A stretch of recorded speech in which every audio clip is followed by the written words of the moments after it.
Merci beaucoup pour cette opportunité. J'aimerais mieux lancer un message au président, aux sénateurs, aux parlementaires des États-Unis d'Amérique, de la France, de la Belgique, d'Afrique ainsi que du monde entier. Nous savons que notre pays, la République démocratique du Congo, est riche et puissant, mais il y a un complot de multinationaux contre la RDC. Les Américains peuvent s'élever pour l'homosexualité, mais pas pour les femmes violées au Congo, les massacres, les tueries. On se pose des questions, qu'est-ce qu'il faut afin que ces gens-là interviennent dans notre pays? Les Français peuvent aller jusqu'à la Libye pour tuer Kadhafi, alors que nous savions bien qu'ils étaient aussi une fois dans leur vie pendant l'occupation de la Germanie. Mais ils devaient avoir une attitude de compassion par rapport à la situation de notre pays, la République démocratique du Congo, qui est sous occupation rwandaise. Et voilà, cette situation fait de sorte que personne ne vient au secours et le peuple congolais commence à avoir un esprit de résistance. Et nous savons que si ils ne interviennent pas, nous, peuple congolais, nous allons prendre en main notre situation en commettant des actes de résistance.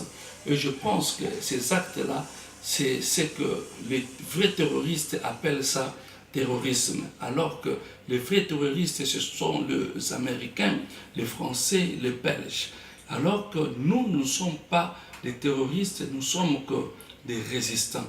Nous appelons à la MONUSCO de se tenir aussi debout pour soutenir le peuple congolais.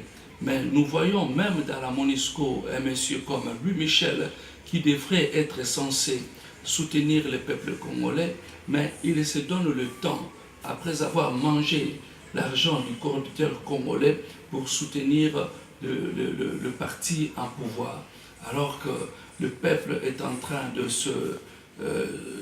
mourir, le peuple est en train de souffrir, le peuple est en train vraiment de se noyer dans le malheur. Je vous tiens vraiment responsable de cette situation qui se passe à la République démocratique du Congo. La CPI, nous savons que c'est juste pour les Africains et contre les Africains. Ils veulent contrôler les politiciens ainsi que tout celui qui est leader en Afrique. Par exemple, à la République démocratique du Congo, nous savons que le président qui est en train de tuer, on les laisse, mais ils attendent l'ordre qui va sortir, par exemple, de leader charismatique Félix Tshisekedi, afin qu'on puisse l'amener à la CPI. Alors que les gens là qui font le mal, ils sont en train de faire même le semblant. Ils ne parlent même pas de ça. Alors nous comprenons que le complot est sur le plan international. Je voulais aussi parler à toutes les autorités africaines de comprendre que le fait d'être sous une pression internationale qui leur pousse de faire le mal à leur peuple, alors ils se présentent comme étant des dictateurs dans leur pays. Après avoir fait 5 ans, 10 ans, ils emmagasinent de l'argent et ils investissent dans les pays étrangers.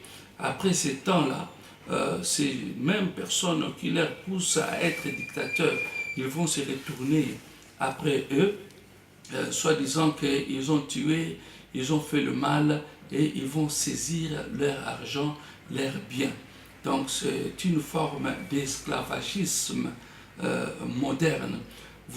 On vous utilise et puis on vous ravit tout ce que vous avez investi. Au lieu d'investir à l'étranger, travaillez pour le peuple et investissez dans vos pays. Et nous pensons que ça sera une bonne chose pour les Africains et particulièrement pour le peuple congolais.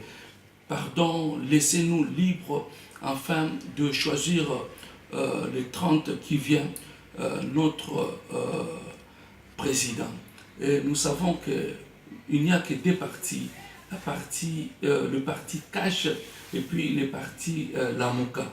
Alors, le pouvoir en place, ils ne sont même pas partants dans les élections qui vont venir, parce qu'il n'y a que des grands partis qui font le contrepoids.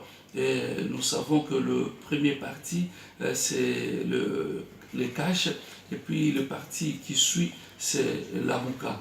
Alors nous sommes en train de demander le peuple congolais de voter massivement afin que nous puissions être dans la paix. Merci, je vous remercie.